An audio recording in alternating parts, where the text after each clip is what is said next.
Hey everyone, Sarah Longwell here, publisher of the Bulwark with one of my best friends, Bill Kristol.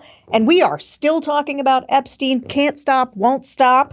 But you know who isn't talking about Epstein is our friends over at Fox News, your former employer. What do you make of that? Shocking, but it's fair and balanced over there, Sarah, And if Epstein is a huge story, a massive cover-up of one of the worst sex criminals in our lifetime, certainly, a friend of Trump's, and he's now his president covering it all up. Why should they cover that, really? That's what I say. I mean, other people are doing that. They're fair and balanced over at Fox. Here's what I was thinking is it's one thing, I guess, for them to try and ignore the birthday card.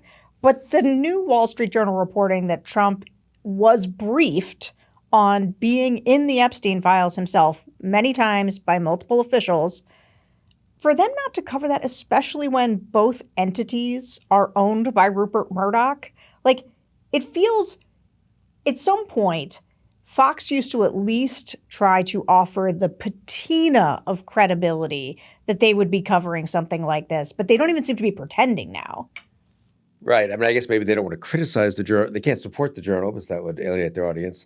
The journal's reporting, which is reporting, not opinion, but still it's not good for Trump. They don't want to criticize the journal, perhaps, since it's owned by the same owner. So they've just gone into a cone of silence over there. Slightly odd for a news network, though. And what is terrifying, I mean, not to be just flip about it, is we know people, right, who watch Fox much of the day, and that's their main source of news, wouldn't you say? Or at least a main source of news.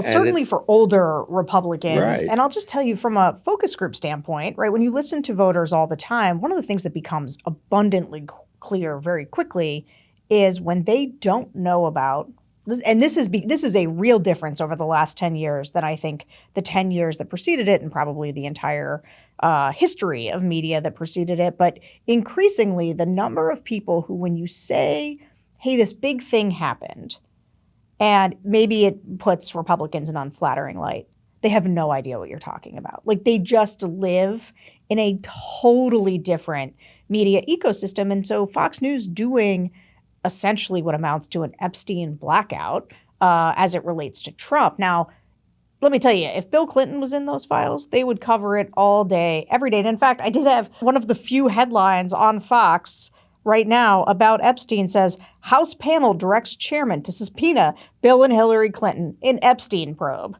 But just the idea, though, that you can ignore something that everyone else is talking about is pretty wild. But when you wonder why it is that some voters, when you're like, how could they vote for Trump knowing this, and this? I often say they don't know, because if you live in this media ecosystem, it's just not there.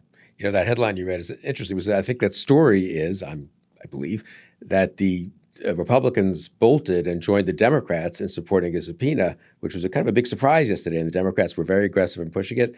And they pulled off getting Republicans so worried about being on the wrong side of it, being pro-Epstein, as it were, or covering up Epstein, that they joined the Democrats. Now, they got a couple of concessions from the Democrats, and one of them was to mention that as part of the subpoena, they should ask for files, in particular about the Clintons and previous, attorney generals and others, I think. But still, it was a Democratic victory. I mean, there's just zero question. If anyone who follows the Hill, it's not a matter of opinion. This was a little bit of a Democrat stunt, but a stunt that actually seems to probably will result in a real subpoena.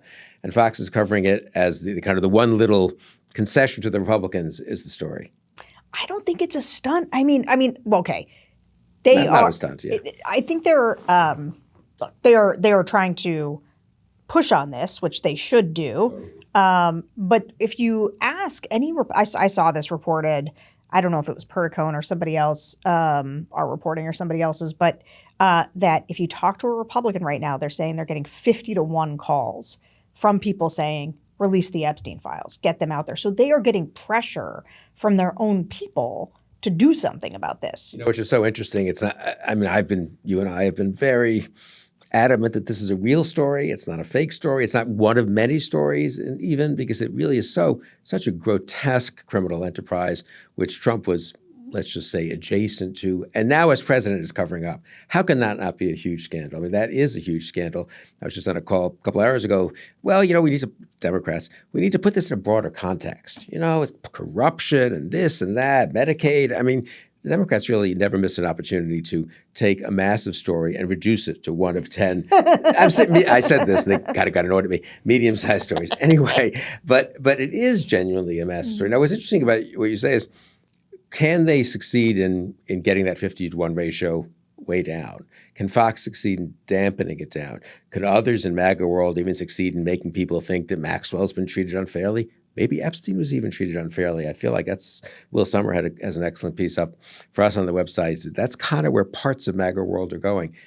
I don't know. What do you think? JVL raised this on the Seeker Pod today, this kind of idea that they're going to start to sort of rally toward Maxwell, in part because, and this makes sense. I didn't read Will's piece. Sorry, Will. I'll go read it as soon as this is over. I've read it 3 or 4 times just to make up for Sarah. Right? Keep clicking on it. I will promise I will read it. But what I presume is their motive is, if Maxwell, in exchange for a pardon at the very end of her term, or at the very end of Trump's term, even if he denies he'll give her one in the immediate, that she will alibi Trump publicly. Well, the problem is, and this is what I argued with JVL, and he was like, I think it'll work, is I was like, she's a convicted sex trafficker. Right.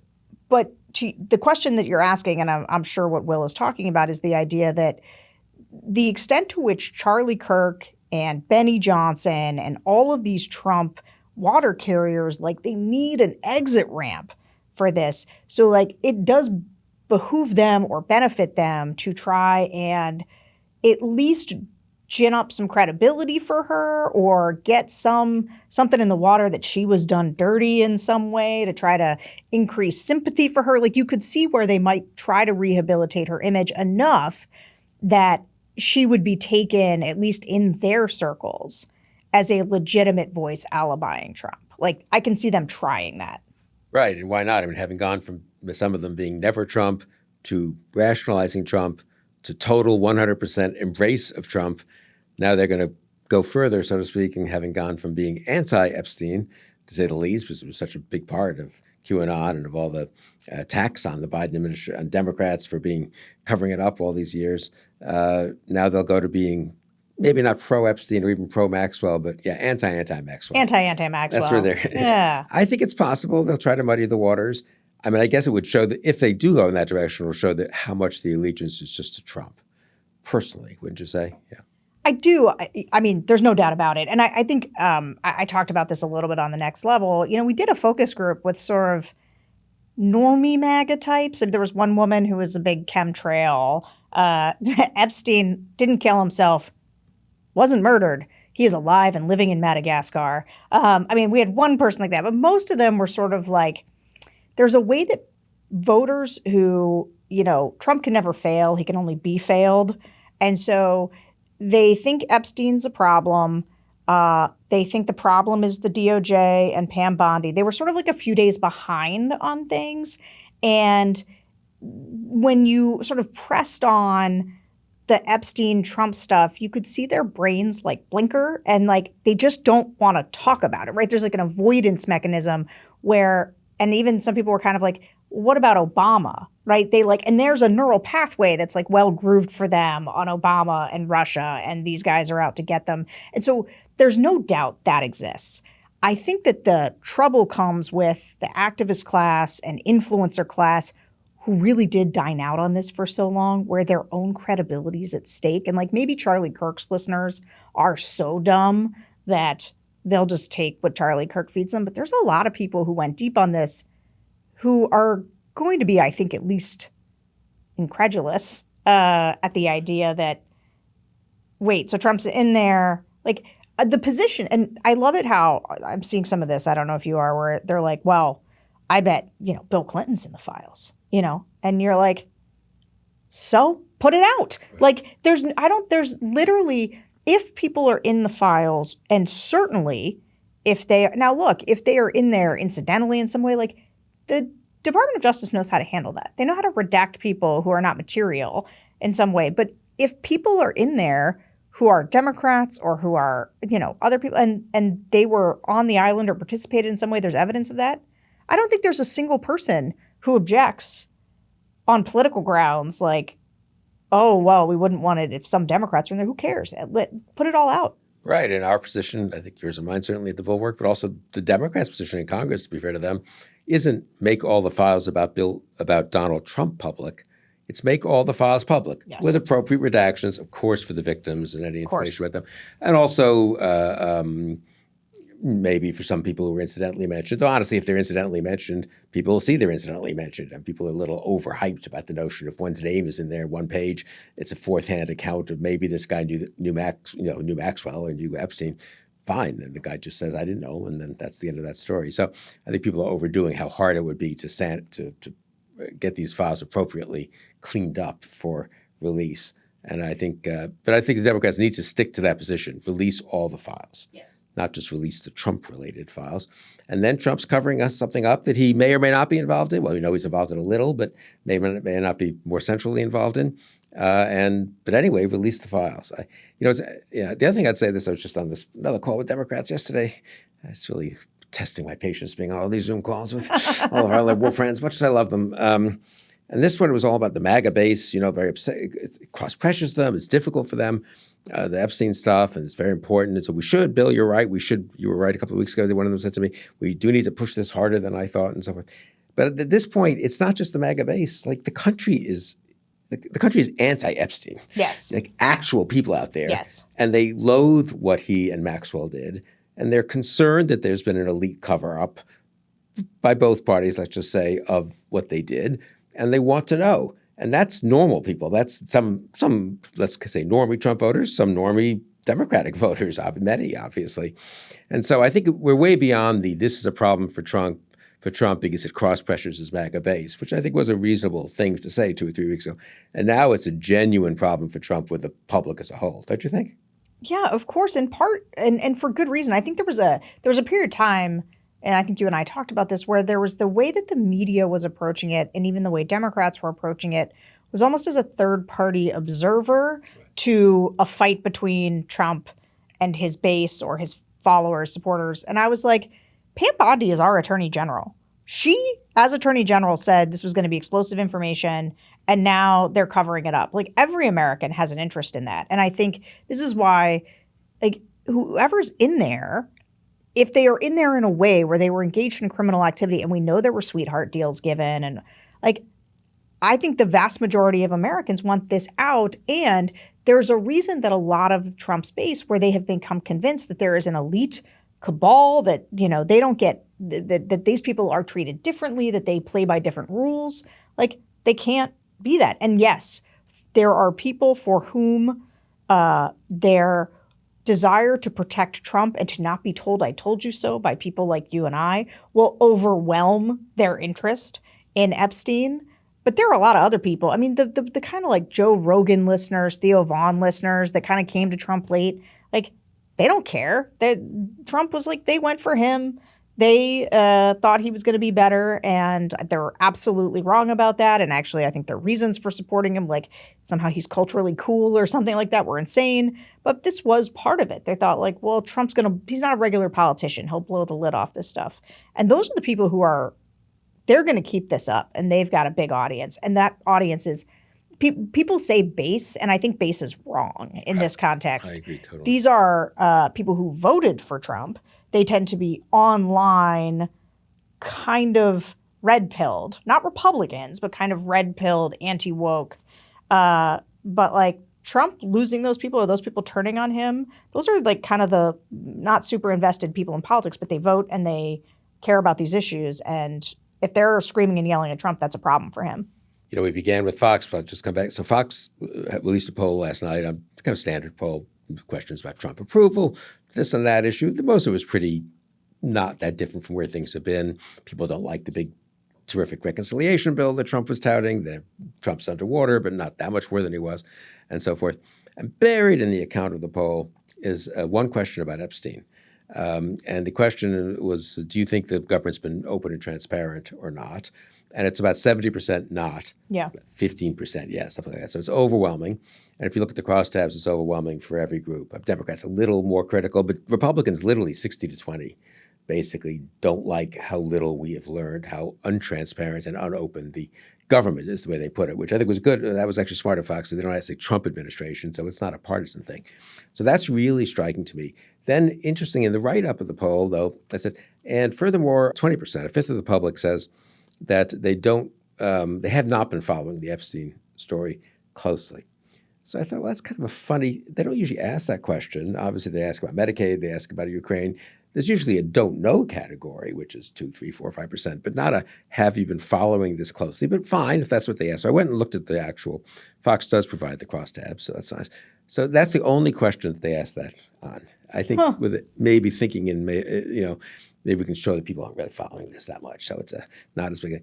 And they, in the way it was written up in the account, it's as if 1 in 5 say they're not following closely. Like, that's a lot. Yeah. But that's the opposite. 4 in 5 of American voters say they're following this story closely. That is not just Trump's base. That is not just MAGA lunatics. Right. Lots of people are following this story. And as I said earlier, the Democrats are busy trying to reduce it to like a story that people aren't following as intensely. People are following it because it really is atrocious and horrible. I mean, and it's a horrible bunch of crimes, obviously, and the President of the United States was kind of adjacent to it, so that's something.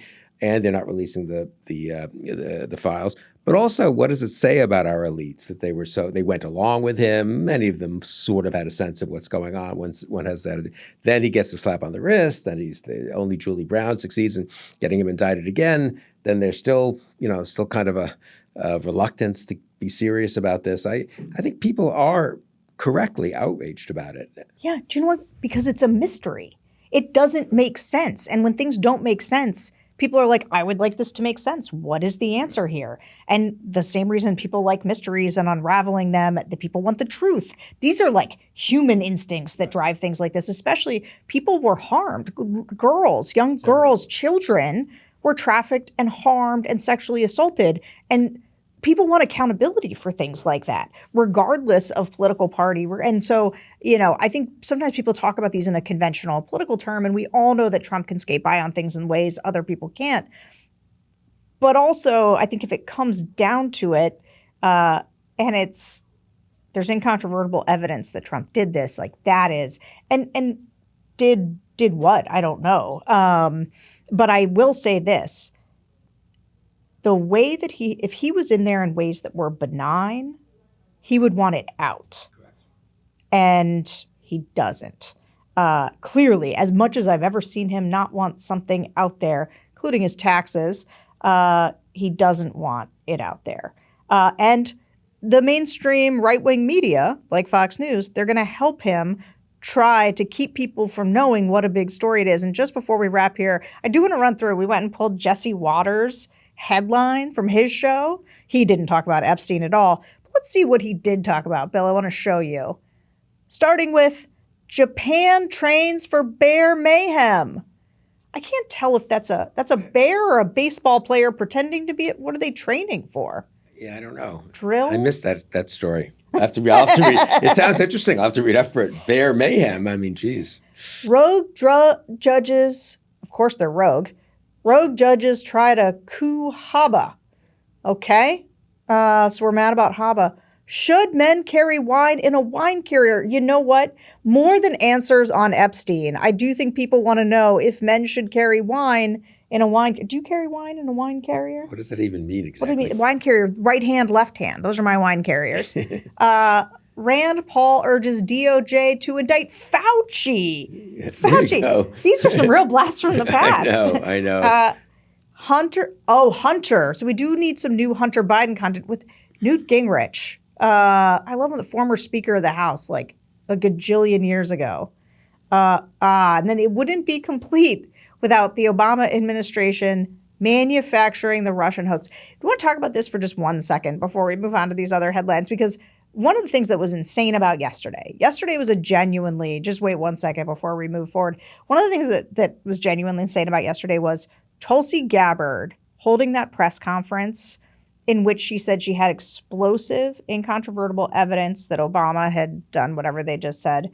I think that very clearly they knew the Wall Street Journal was going to come out with this story.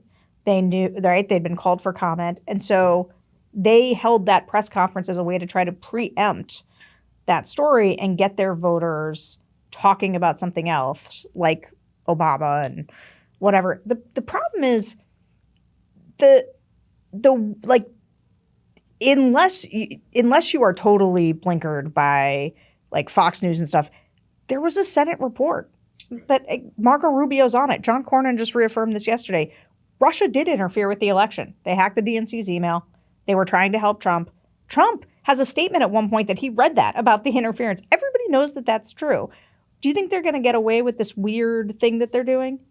I mean, this is one that's the base will resonate to that, and they're using the resources of the federal government to make it as credible as possible. So they have a new fake report that picks on the one thing that the intelligence community said the Russians probably didn't do, which was actually mess with the voting machines. It makes it seem like, well, they didn't do anything. And then there's one, statement that might have been slightly overstated by, I don't remember, Brennan or Clapper or something, and they'll dwell on that. But it's disgraceful to actually turn the director of national intelligence into this kind of third-level Fox News political hack. I mean, it's bad for the country, obviously.